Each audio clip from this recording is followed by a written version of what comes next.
Selamat pagi, Bapak Ibu Saudara yang dikasihi Tuhan Yesus. Selamat kita bertemu kembali dalam acara sarapan saat pagi hari ini. Firman Tuhan akan menguatkan kita semua. Renungan firman Tuhan yang saya bawakan saat pagi hari ini berjudul Berjalan Bersama Roh Kudus. Bapak Ibu Saudara, dalam minggu ini kita memperingati hari pencurahan Roh Kudus. Jadi, tema yang saya bawakan juga berkenaan dengan Roh Kudus. Di dalam kita baca sama-sama ayat firman Tuhan di dalam Roma 8 ayat yang ke-11. Roma 8 ayat yang ke-11 saya bacakan, dan jika roh Dia yang telah membangkitkan Yesus dari antara orang mati diam di dalam kamu, maka Ia yang telah membangkitkan Kristus Yesus dari antara orang mati akan menghidupkan juga tubuhmu yang fana itu oleh rohnya yang diam di dalam kamu. Bapak Ibu Saudara, dalam ayat ini dikatakan bahwa Roh Tuhan yang telah membangkitkan Yesus yang diam di dalam, yang membangkitkan Yesus dari antara orang mati, itu akan diam di dalam kita. Roh yang sama, roh yang sudah membangkitkan Yesus itu yang akan Tuhan berikan dalam hidup kita. Yesus di dalam masa pelayanannya, saudara, dimulai dengan dipenuhkan oleh Roh Kudus. Itu sebabnya pelayanan Yesus dipenuhi dengan kuasa. Yesus juga melayani dengan penuh hikmat Allah. Selama di dunia ini, sebenarnya Yesus adalah manusia 100%, sama seperti saudara dan saya.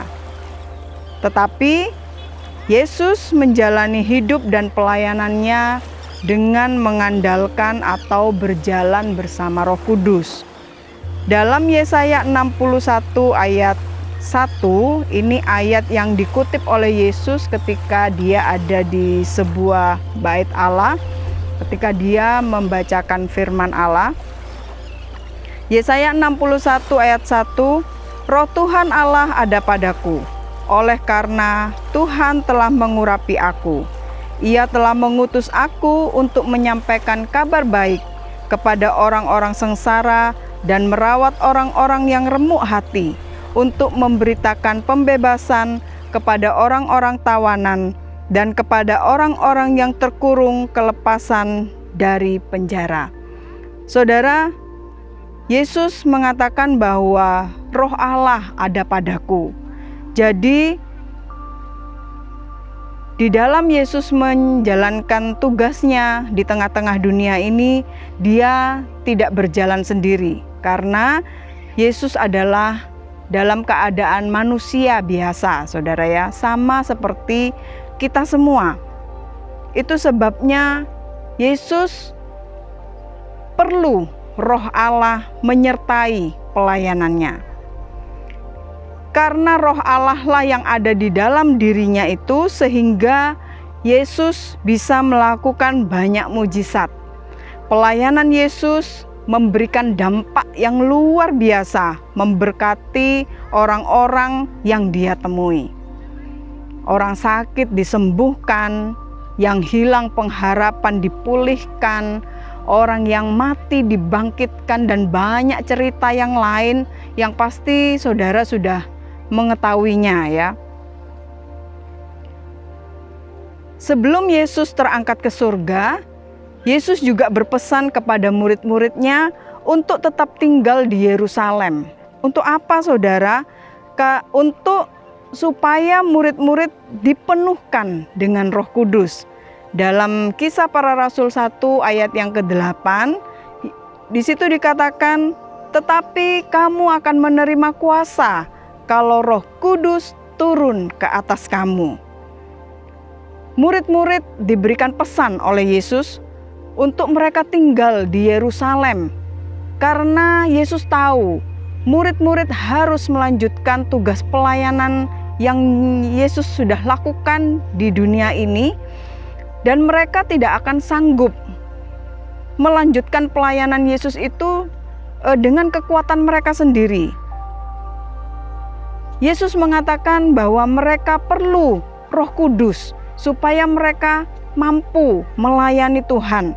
Mereka kuat supaya mereka juga bisa memberikan dampak yang sama seperti yang sudah Yesus lakukan.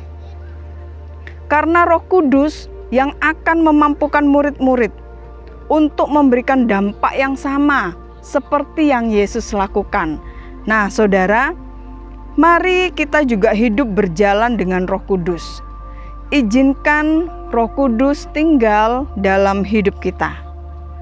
Libatkan Dia dalam seluruh kehidupan kita supaya kita juga bisa berdampak atau memberikan berkat, memberkati orang-orang yang ada di sekitar kita.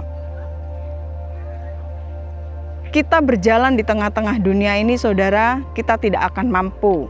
Ada banyak tantangan, banyak rintangan, tapi kita harus tetap bertahan sampai Tuhan Yesus datang yang kedua kali. Itu sebabnya kita perlu Roh Kudus dalam hidup kita. Roh Kudus yang akan memimpin, Roh Kudus yang akan memberikan hikmat, Roh Kudus yang akan memberikan kekuatan, Roh Kudus yang akan memberikan pengetahuannya kepada kita. Itu sebabnya, saudara, luangkan waktu setiap hari untuk kita bergaul erat dengan Tuhan Yesus supaya hidup kita terus dipenuhkan dengan Roh Kudus. Izinkan Roh Kudus memimpin kehidupan kita. Roh Kudus yang akan memampukan kita semua. Sekian renungan firman Tuhan saat pagi hari ini. Tuhan Yesus memberkati.